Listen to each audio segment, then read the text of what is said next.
कशा आहात विद्यार्थी मित्रांनो, कसा चालू आहे अभ्यास? तर युनिव्हर्सल कोचिंग इन्स्टिट्यूटच्या डिजिटल प्लॅटफॉर्म मध्ये आपलं सर्वांचं मनापासून स्वागत आहे. तर मित्रांनो, उच्च प्राथमिक शिष्यवृत्ती परीक्षा इयत्ता 7वी ची जी परीक्षा होणार आहे 26 एप्रिल 2026 ला, तर तो पेपर कशा पद्धतीने येणार आहे, पेपर मध्ये काय काय येणार आहे, म्हणजे कोणत्या टाईपचे प्रश्न येणार आहेत हे आपण पाहणार आहोत.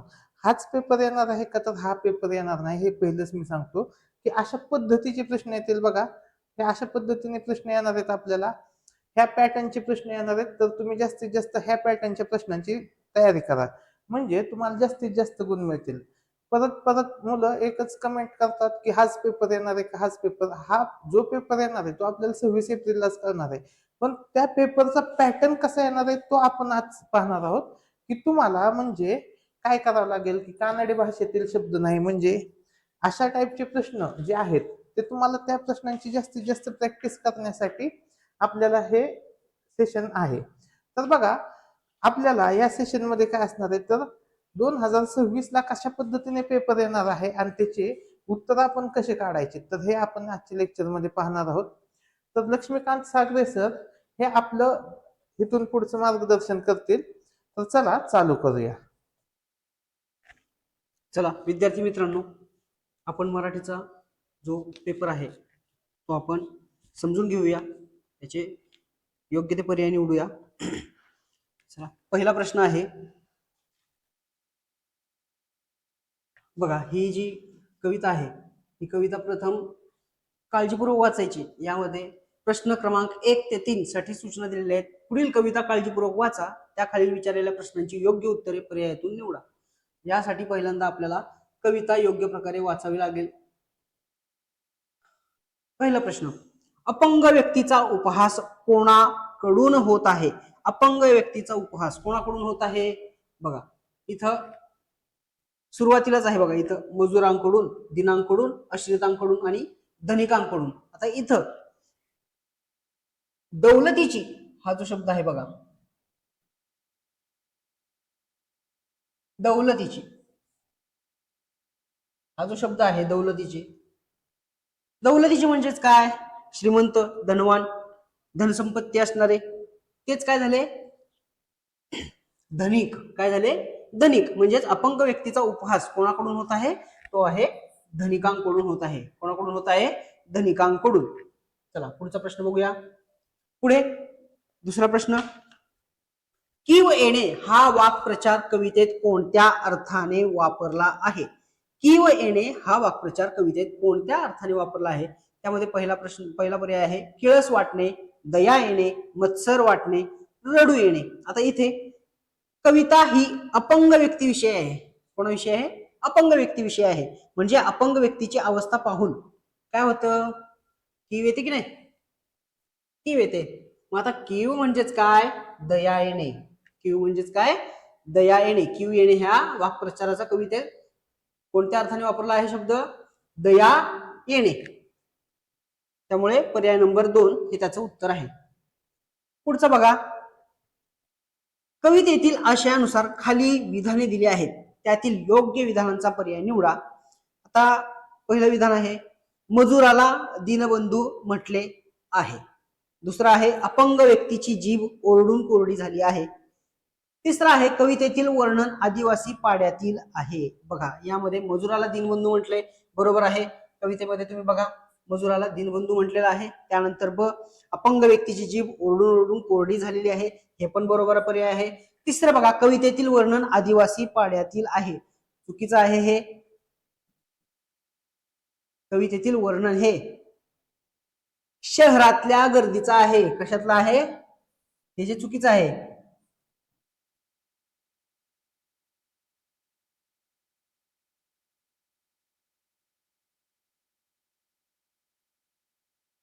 हे शहरातल्या गर्दीबद्दल वर्णन केलं आहे, गर्दीमधलं वर्णन आहे.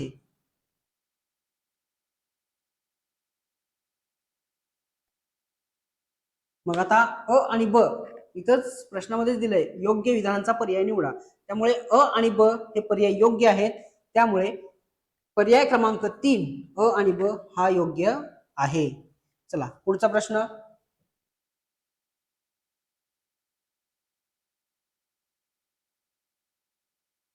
लक्ष देऊन सगळे प्रश्न पहा, तुम्ही त्याचे उत्तर पण पहा.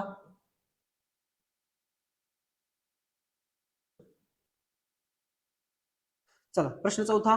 पुढील पैकी कोणत्या पर्यायातील शब्दाचे सामान्य रूप अचूक अचूक अचूक म्हणजे काय? बरोबर असलेले. पुढील पैकी कोणत्या पर्यायातील शब्दाचे सामान्य रूप अचूक आहे, बरोबर आहे? आता बघा इथं किंमत किमती, रक्कम रक्कम, विहीर विहिरी, मावळे आणि मावळ्या. आता इथं बघा किंमत हे एकवचनी आहे. त्यानंतर किमती ह्याच बघा, ह्याला किंमती याला अनुस्वार नसतो. हे जे किमती होतं यामध्ये हे अनुस्वार नसतो. त्यानंतर दुसरा रक्कम रक्कम. आता रक्कम रक्कम असा तर शब्द होतच नाही. त्यानंतर तिसरा आहे विहीर विहिरी. आता विहिरी यामध्ये विहिरी,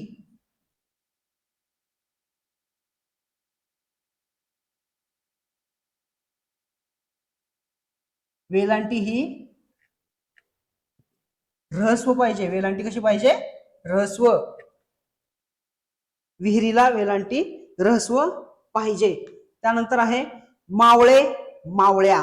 काय आहे? मावळे मावळ्या. आता मावळे या शब्दाचे अनेक वचनी सामान्य रूप मावळ्या होतं. अनेक वचनी सामान्य रूप काय होतं? मावळ्या. मावळेचं अनेक वचनी सामान्य रूप काय होतं? मावळ्या. आता त्यामुळे हा 4 नंबरचा जो पर्याय आहे हा पर्याय अचूक आहे, म्हणजेच बरोबर पर्याय आहे.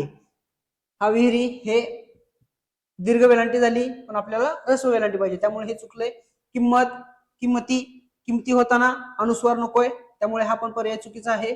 रक्कम रक्कम हे पण चुकीचं आहे. इथं रकमे हवे होतं. त्यानंतर पुढचा 5वा प्रश्न.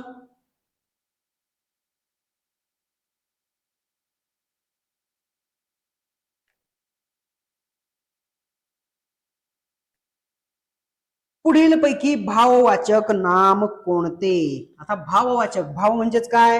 आता परीक्षेमध्ये भाववाचक ऐवजी तुम्हाला धर्मवाचक सुद्धा विचारतात.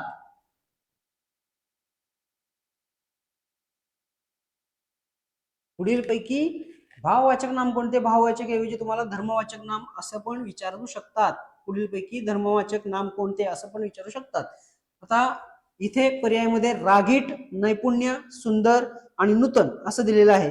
आता यामध्ये पर्याय नंबर 1 रागीट, पर्याय नंबर 3 सुंदर, पर्याय नंबर 4 नूतन हे विशेषण आहेत. काय आहेत? विशेषण.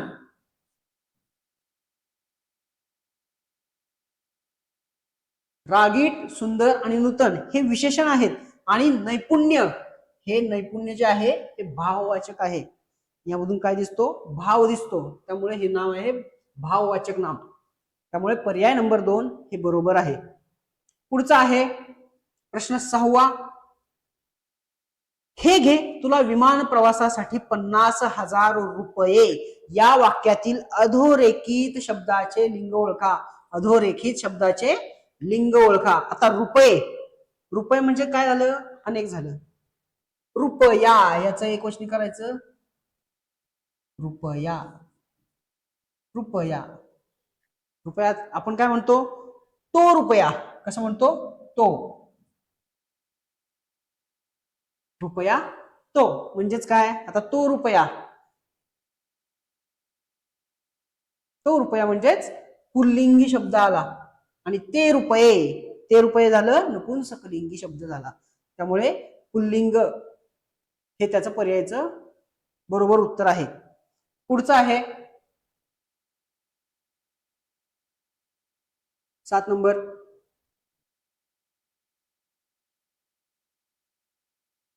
पुढे दिलेल्या वाक्याचा प्रकार ओळखा. निर्मलजीत सिंग यांनी हल्लेखोर सेबर जेट विमानांचा प्रतिकार जोमाने सुरू केला. बघा निर्मलजीत सिंग, निर्मलजीत सिंग यांनी हल्लेखोर सेबर जेट विमानांचा प्रतिकार जोमाने सुरू केला. आता यामध्ये काय आहे? पर्याय नंबर 1 मिश्र वाक्य, दुसरा आहे संयुक्त वाक्य, तिसरा आहे केवल वाक्य आणि चौथा आहे आज्ञार्थी वाक्य. आता प्रकार ओळखायचा या वाक्याचा. आता ह्या प्रकार वाक्याचा ओळखायचा म्हणलं की वाक्यामध्ये उद्देश किती आहे आणि किती विधेय आलेत. विधेय म्हणजेच क्रियापद. विधेय म्हणजेच काय? क्रियापद. ह्या आधी बघून घ्यायचं. जर वाक्यामध्ये एकच विधेय आणि एकच उद्देश जर आला असेल तर तेथे केवल वाक्य होतं. काय होतं? केवल वाक्य. त्यासाठी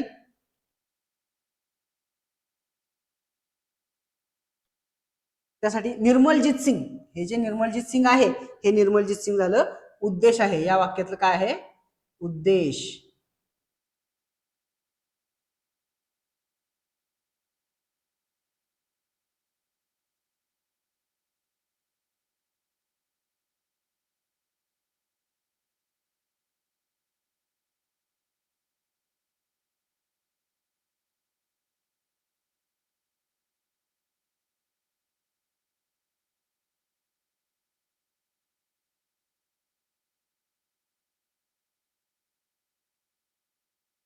निर्मलजीत सिंग हे काय आहे? उद्देश आहे. आता उद्देश आणि विधेय म्हणजे काय? तर उद्देश म्हणजे वाक्यात ज्याच्या विषयी माहिती सांगितली जाते. बघा, वाक्यात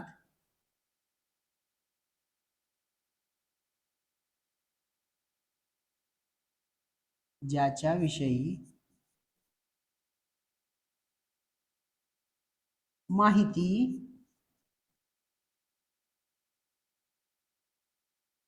सांगितली जाते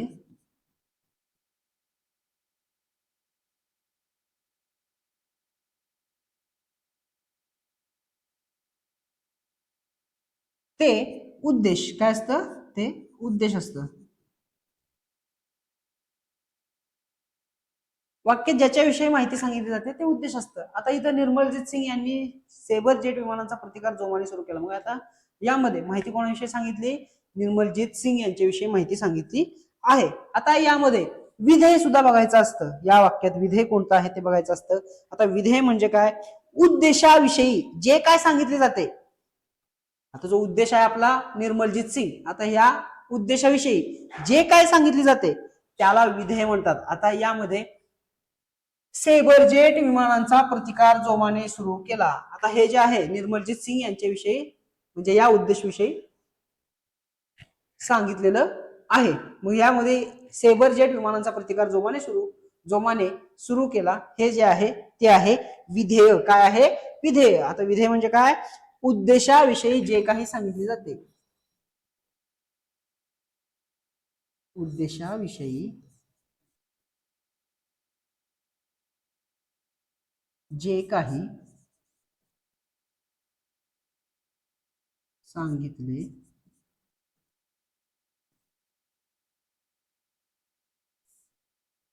जाते त्याला विधेय म्हणतात. काय म्हणतात?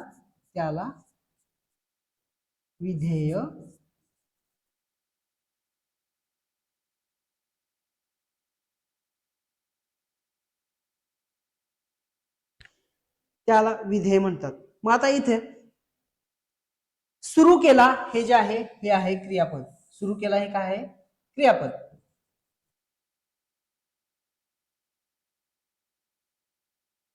आता त्याचबरोबर सुरू केला हे क्रियापद असून त्याचबरोबर प्रतिकार व जोमाने, प्रतिकार आणि हे जोमाने हे विधेयाचाच भाग आहे. कशाचा भाग आहे? विधेयाचाच भाग आहे. म्हणजे इथे एक उद्देश आहे, एक विधेय आहे. त्यामुळे इथे केवल वाक्य या वाक्याचा प्रकार जो होतो तो होतो केवल वाक्य. काय होतो? केवल वाक्य.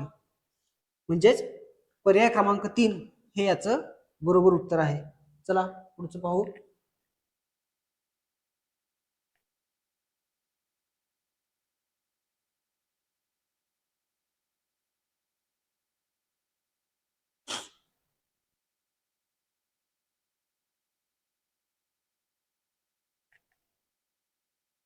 आठवं, योग्य विरामचिन्हांचा वापर करून लिहिलेले वाक्य निवडा. आता इथं बघा, विरामचिन्ह आपल्याला माहिती असायला पाहिजे, कोणत्या वाक्यामध्ये कोणते विरामचिन्ह कोणत्या वेळेस वापरलं पाहिजे हे आपल्याला समजलं पाहिजे. याचा सराव केल्यानंतर ते येतं, किंवा तुमचं वाचन पाहिजे, लिखाण पाहिजे. यामुळे तुम्हाला काय होतं की विरामचिन्ह कोणते कोणत्या वाक्यामध्ये कुठे द्यायचे हे समजतं. पहिला आहे इथे पर्याय बघू. पहिला, रुद्र म्हणाला, सर मी आत येऊ का. दुसरा आहे, अरेच्चा किती सुंदर चित्र रंगवलेस तू.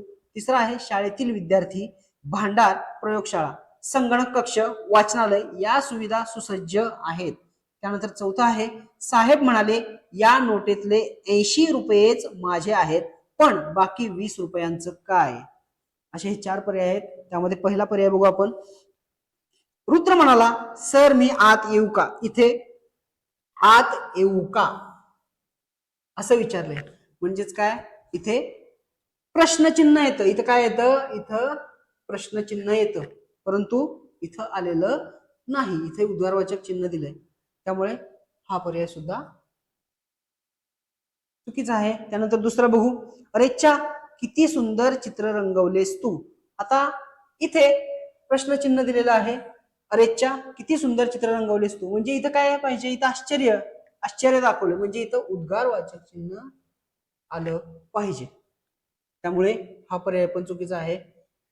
आता तिसरा पर्याय बघू, शाळेतील विद्यार्थी, भांडार, प्रयोगशाळा, संगणक कक्ष, वाचनालय या सुविधा सुसज्ज आहेत. आता इथे जे आहे शब्दांच्या मध्ये स्वल्प विराम पाहिजे. इथं बघा, शाळेतील विद्यार्थी भांडार, त्यानंतर प्रयोगशाळा, त्यानंतर संगणक कक्ष, नंतर स्वल्पविराम पाहिजे, पण इथे स्वल्पविराम दिलेले नाही. त्यामुळे हे सुद्धा वाक्य चुकीचे आहे, म्हणजेच पर्याय हा सुद्धा चुकीचा आहे. आता चौथा पर्याय बघू, साहेब म्हणाले, या नोटेतले 80 रुपयेच माझे आहेत, पण बाकी 20 रुपयांचं काय. आता या वाक्यामध्ये सर्व विराम चिन्हांचा वापर योग्य ठिकाणी केलेला आहे, त्यामुळे पर्याय क्रमांक 4 हा बरोबर आहे.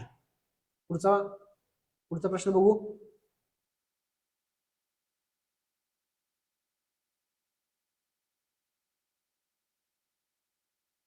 पुढील वाक्यातील क्रियापदाचा अर्थ ओळखा. बघा, पुढील वाक्यातील क्रियापदाचा अर्थ ओळखा. सर्वांनी समाजात सहकार्याची भावना ठेवावी. इथे काय म्हणलंय, सर्वांनी समाजात सहकार्याची भावना ठेवावी. आता क्रियापदाचा अर्थ बघूया. पहिला आहे आज्ञार्थ, दुसरा आहे स्वार्थ, तिसरा आहे विद्यार्थ, चौथा आहे संकेतार्थ.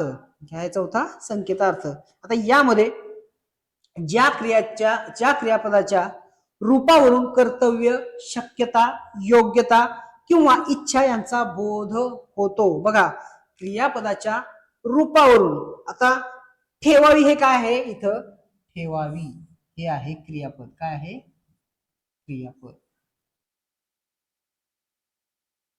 या वाक्यात क्रियापद आहे ठेवावी. मग आता इथे काय आहे वाक्यामध्ये, आता क्रियापदाचा, आता ज्या क्रियापदाचं रूप आहे त्या क्रियापदाच्या रूपावरून आपल्याला जर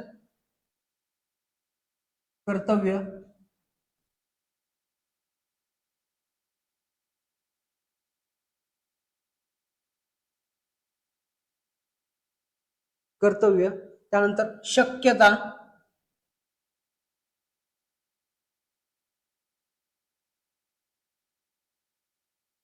त्यानंतर योग्यता, कर्तव्य, शक्यता, योग्यता किंवा इच्छा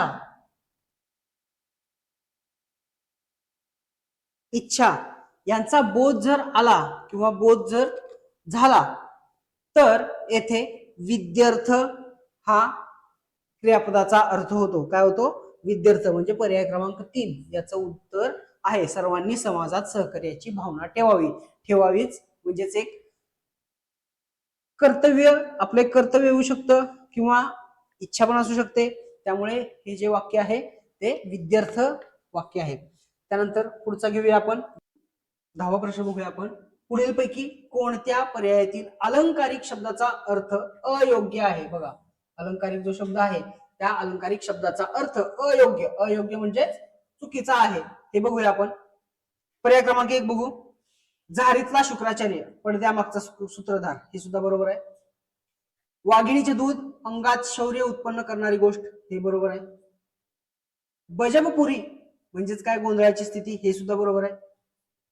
चौथं, नगद नारायण अत्यंत श्रीमंत व्यक्ती, हे चुकीचं आहे, कारण की नगद नारायण म्हणजेच आहे कंगाल व्यक्ती.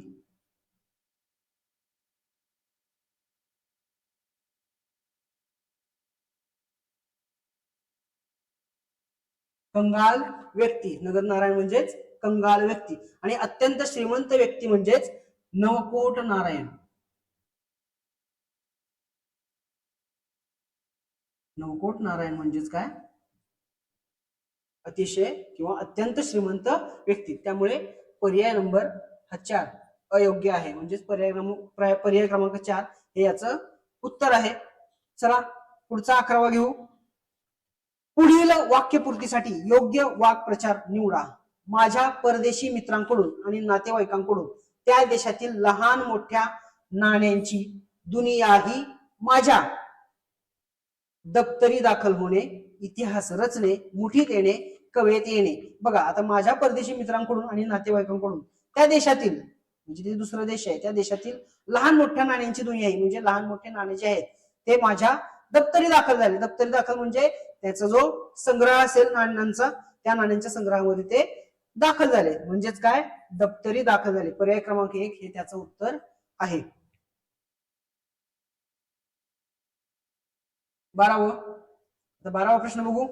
उभे धागे आडवे धागे या प्रसिद्ध कादंबरीचे लेखक कोण होते? बघा, आता उभे धागे आडवे धागे या प्रसिद्ध कादंबरीचे लेखक कोण आहेत? तर ग दि माडगुळकर हे त्या प्रसिद्ध कादंबरीचे लेखक आहेत, म्हणजेच पर्याय क्रमांक 4 हे त्याचं उत्तर आहे.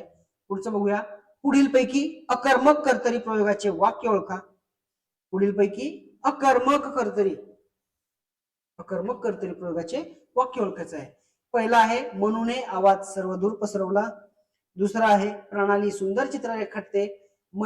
तिसरा आहे, मयंकला गुरुजींनी शाबासकी दिली. चौथा आहे, चैत्र महिन्यात झाडांना पालवी फुटते.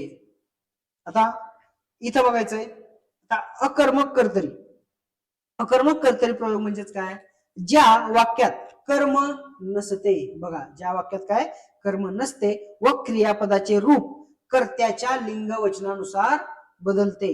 बघा, ज्या वाक्यात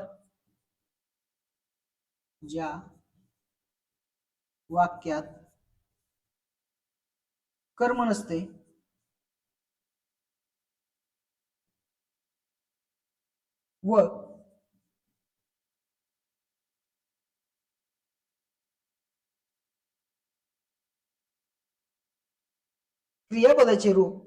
व क्रियापदाचे रूप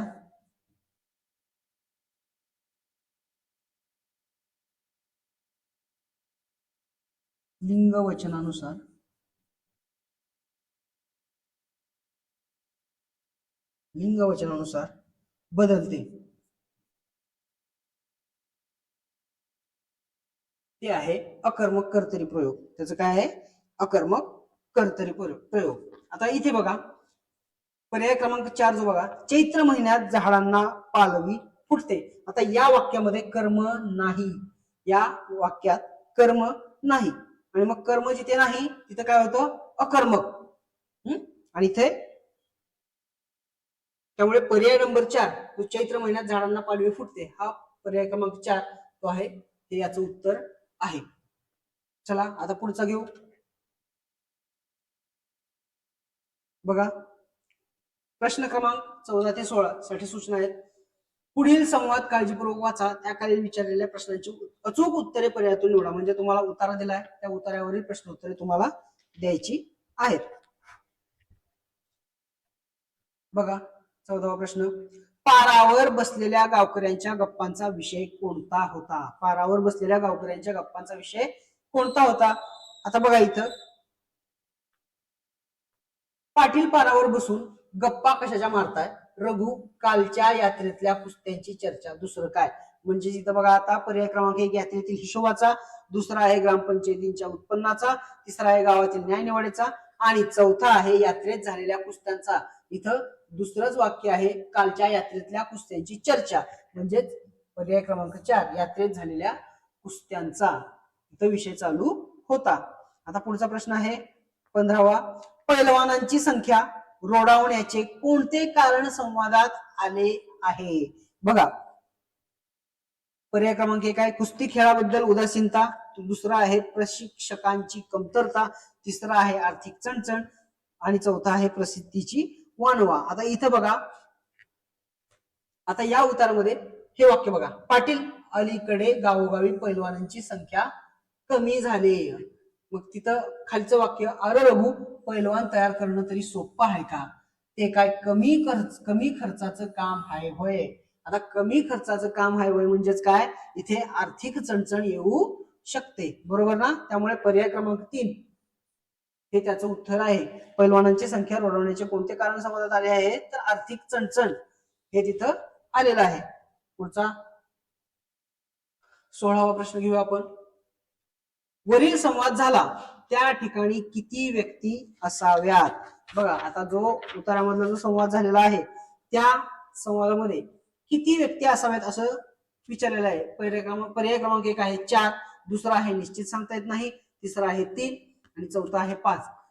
उतारामध्ये संवाद झालाय, माणसांची नावं पण आलेली आहेत, परंतु निश्चित त्यामध्ये व्यक्ती किती आहेत किंवा बोलणारे किती आहेत, संवाद कोणाकोणामध्ये होतोय हे निश्चित सांगता येत नाही. त्यामुळे पर्याय क्रमांक 2 हे त्याचं उत्तर आहे. पुढचा आहे 17वा. पुढील वाक्यात रिकाम्या जागी येणारा योग्य वाक्प्रचार निवडा. आता इथे बघा, रुपालीने कांदिवली स्टेशन गाठीपर्यंत उन्हातानातून, पर्याय क्रमांक 1 आहे गोंधळ करणे, दुसरा आहे पोबारा करणे, तिसरा आहे पायपीट करणे आणि चौथा आहे पसार होणे. बघा, इथं रुपालीने कांदिवली स्टेशन गाठेपर्यंत, म्हणजे रुपालीने कांदिवली स्टेशन गाठेपर्यंत उन्हातानातून काय केलं?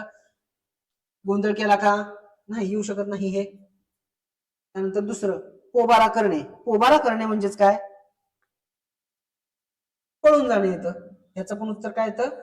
याचं उत्तर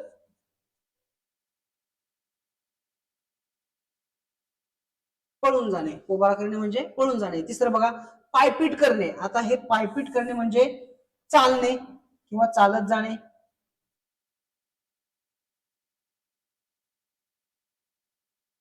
आणि चौथा आहे पसार होणे. पसार होणे म्हणजे सुद्धा पळून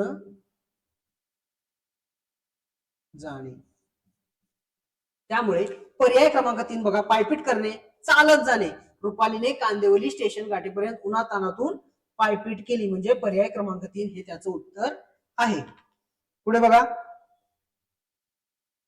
18वा प्रश्न बघा, पुढील पैकी वेगळ्या अर्थाचा शब्द निवडा. आता पर्याय क्रमांक 1 ज्योत्स्ना, दुसरा पर्याय आहे कौमुदी, तिसरा आहे सौदामिनी, चौथा आहे चंद्रिका. आता यामध्ये पर्याय क्रमांक 1 ज्योत्स्ना, पर्याय क्रमांक 2 कौमुदी आणि पर्याय क्रमांक 4 हे जे आहेत, हे जे शब्द आहेत, हे शब्द चांदणे या अर्थाचे आहेत. कशाचे? म्हणजेच ज्योत्स्ना, कौमुदी आणि चंद्रिका हे चांदण्यांना म्हटलं जातं. कोणाला म्हटलं जातं? चांदण्यांना. तर सौदामिनी जे आहे, हे सौदामिनी म्हणजेच काय? वीज. सौदामिनी कशाला म्हणलं जातं? वीज. विजेला पर्यायी शब्द कोणता आहे? सौदामिनी. म्हणूनच पर्याय क्रमांक 3 हे त्याचं उत्तर आहे. आपण पुढचा प्रश्न पाहूया. 19वा. साहित्यिक व त्यांची टोपण नावे दिली आहेत, त्यापैकी चुकीची असलेली जोडी. चुकीची म्हणजे चूक असलेली जोडी आपल्याला शोधायची आहे. आता पहिला आहे अनिल आत्मारामरावजी देशपांडे, दुसरा ऑप्शन आहे आरती प्रभू चिंतामण त्र्यंबक खानोलकर, तिसरा आहे बी नारायण मुरलीधर गुप्ते, चौथा आहे दिवाकर शंकर केशव कानेटकर. आता यामध्ये पर्याय पहिला बघा, अनिल आत्मारामरावजी देशपांडे, हा पर्याय सुद्धा बरोबर आहे. आरती प्रभू चिंतामण त्र्यंबक खानोलकर बरोबर आहे. चिंतामण त्र्यंबक खानोलकरांना आरती प्रभू म्हटलं जातं. त्यानंतर तिसरा बघा, बी नारायण मुरलीधर गुप्ते, हे पण बरोबर आहे. नारायण मुरलीधर गुप्ते यांना बी म्हणलं जातं किंवा त्यांचं टोपण नाव बी आहे. आता चौथा पर्याय बघा, दिवाकर. शंकर केशव कानिटकर. बघा आता शंकर केशव कानिटकर यांचं टोपण नाव आहे गिरीश. काय आहे?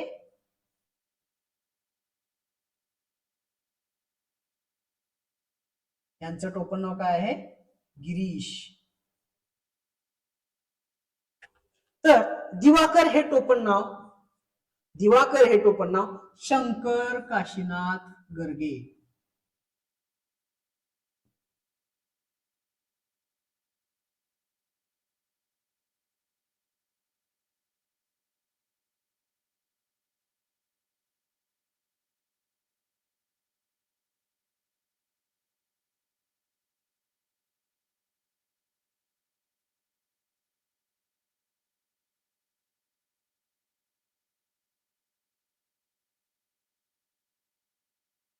बघा दिवाकर हे टोपण नाव आहे शंकर काशीनाथ गर्गे यांचं दिवाकर हे टोपण नाव आहे आणि शंकर केशव कानिटकर यांचं टोपण नाव गिरीश आहे. त्यामुळे पर्याय क्रमांक 3 पर्याय क्रमांक 4 हा चुकीचा पर्याय आहे. आता पुढचा प्रश्न बघूया आपण 20वा. ओसाड या शब्दाचा विरुद्धार्थी शब्द पर्यायातून निवडा. कसला विरुद्धार्थी शब्द आपल्याला या पर्यायातून निवडायचा आहे?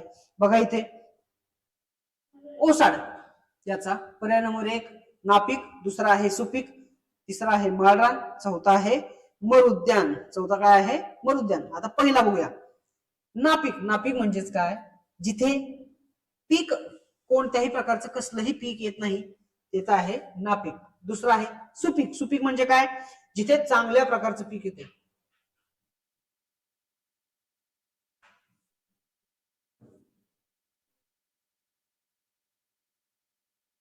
चांगले पीक येते. आणि नापीक म्हणजे काय? तिथे कसल्याही प्रकारचं पीक येत नाही.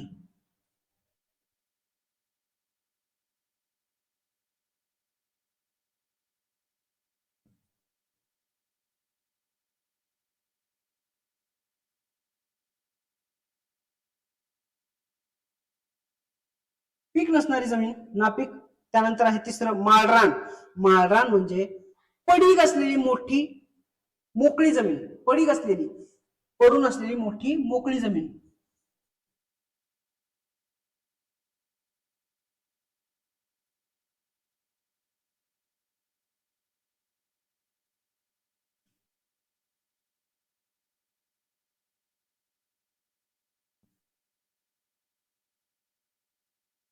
पडीक असलेली मोकळी जमीन. आणि चौथा आहे मरुद्यान. मरुद्यान म्हणजे काय? वाळवंटातील असा भाग जिथे पाणी व वनस्पती आढळतात. मरुद्यान म्हणजे काय?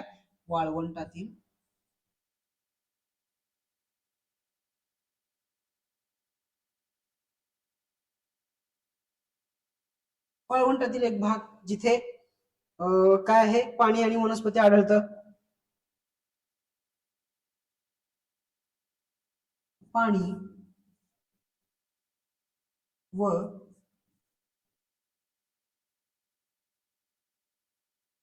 वनस्पती आढळणारे व आढळणारा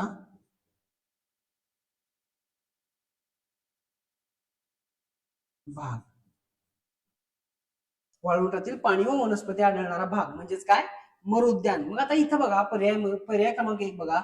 ओसाड नापीक पीक येत नाही, पीक न येणार. आता नापीक आणि ओसाड म्हणजेच काय? पीक नसणारी जमीन किंवा दुष्काळी असलेली जमीन ती झाली ओसाड. म्हणजे तिथं कोणत्याही प्रकारचं पीक नाही. आणि नापीक म्हणजे सुद्धा कोणत्याही प्रकारचं पीक नसलेली जमीन. आणि ओसाड या शब्दाचा विरुद्धार्थी शब्द इथं बघायला गेलं तर सुपीक येतं. काय येतं? सुपीक. म्हणजे पर्याय क्रमांक 2 सुपीक, चांगले पीक येते. ओसाड म्हणजेच पीक न येणार आणि सुपीक म्हणजे चांगलं पीक येणार. ओसाडच्या विरुद्ध कोणतं आहे? सुपीक, चांगले पीक येणारी जमीन किंवा असणारी जमीन. आता एक पर्याय क्रमांक 2 आहे त्याचं उत्तर. आता 21वा बघू आपण प्रश्न. अतिशय शुद्ध व उत्कृष्ट प्रकारचे या शब्दसमूहाबद्दल एक शब्द पर्यायातून निवडा. आता बघा इथं पहिला पर्याय आहे बावनकशी, दुसरा आहे बहुरूपी, तिसरा आहे मंगलाचरण, चौथा आहे परिपक्व. आता यामध्ये पर्याय क्रमांक 2 बघा, बहुरूपी. आता बहुरूपी म्हणजे काय? जो अनेक रूप धारण करतो किंवा अनेक रूप धारण करणारी व्यक्ती.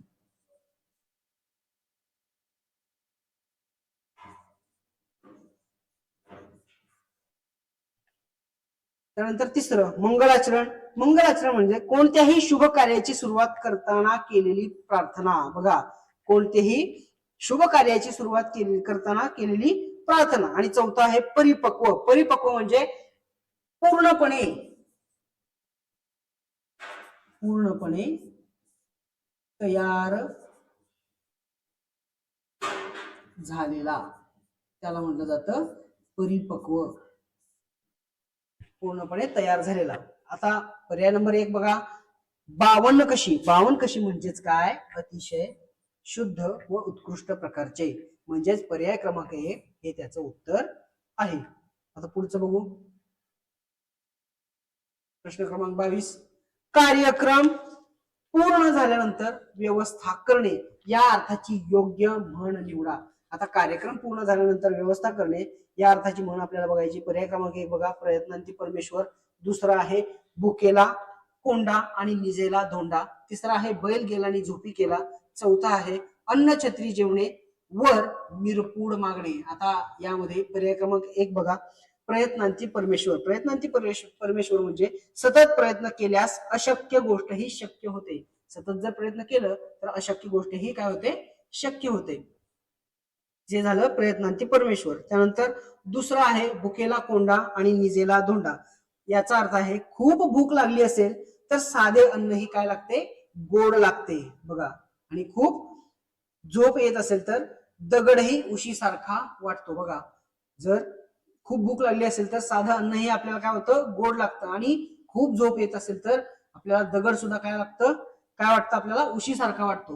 हे त्याचा अर्थ आहे. त्यानंतर तिसरा आहे बैल गेला आणि झोपी केला. आता बैल गेला आणि झोपी केला म्हणजेच काय? कार्यक्रम पूर्ण झाल्यानंतर व्यवस्था करणे. चौथा आहे अन्न छत्री जेवणे वर मिरपूड मागणे. म्हणजेच काय? दुसऱ्याकडून मदत घेणे व वरून अजून मागण्या करणे. बघा, काय होतं? दुसऱ्याकडून मदत तर घ्यायचीच, अजून काय? त्यापुढे अजून काही मागण्या त्याला मागायच्या. त्याची म्हण आहे अन्न छत्री जेवणे वर मिरपूड मागणे. म्हणजेच पर्याय क्रमांक 3 जो आहे, बैल गेला आणि झोपी केला, त्याचा अर्थ आहे कार्यक्रम पूर्ण झाल्यानंतर व्यवस्था करणे. पर्याय क्रमांक 3 हे त्याचं उत्तर आहे. आता 23वा प्रश्न बघा, पुढील पैकी कोणता शब्द कानडी भाषेतील नाही? पुढील पैकी कोणता शब्द कानडी भाषेतील नाही? आता कानडी भाषेत नसणारा शब्द कोणता आहे तो बघायचा आपल्याला. पर्याय क्रमांक 1 आहे भाकरी. दुसरा आहे बटाटा. तिसरा आहे विळी. आणि चौथा आहे गाजर. यामध्ये भाकरी हा कानडी शब्द आहे. विळी हा सुद्धा कानडी शब्द आहे. चौथा गाजर हा सुद्धा कानडी शब्द आहे. परंतु बटाटा हा जो शब्द आहे, बटाटा शब्द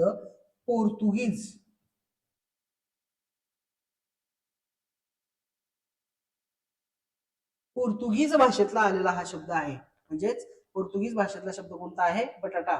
म्हणजे कानडी भाषेतील नसणारा पर्याय जो आहे, पर्याय क्रमांक 2 हा त्याचं उत्तर आहे. म्हणजेच कानडी भाषेतील नसणारा शब्द जो आहे तो बटाटा, म्हणजेच पर्याय क्रमांक 2 हे त्याचं उत्तर आहे. आता पुढचा प्रश्न बघू, 24.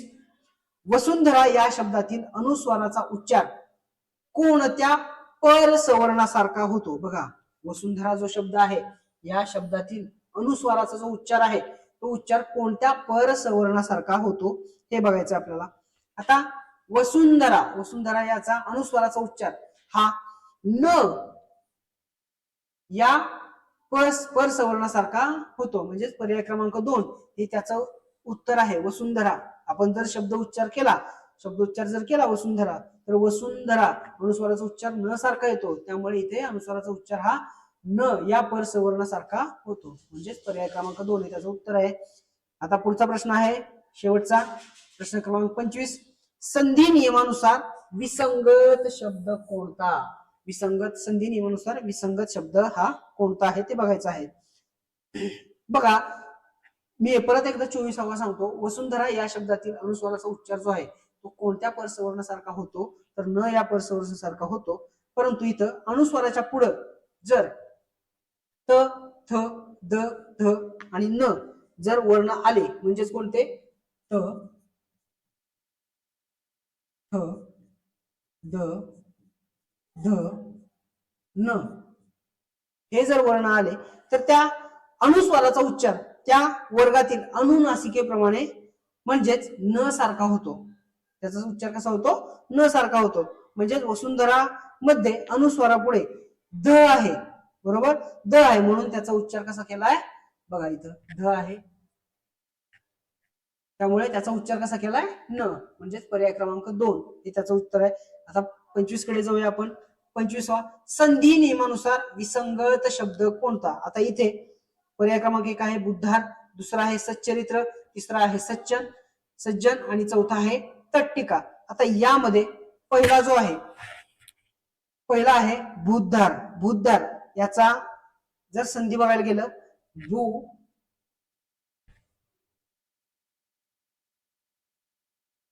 अधिक उद्धार,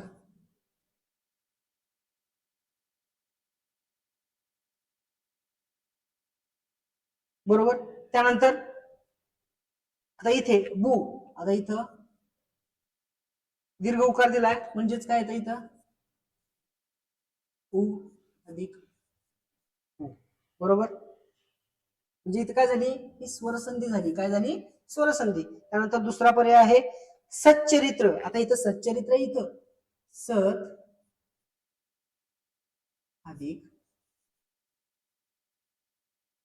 चरित्र असं आलंय. आता याच सुद्धा बघा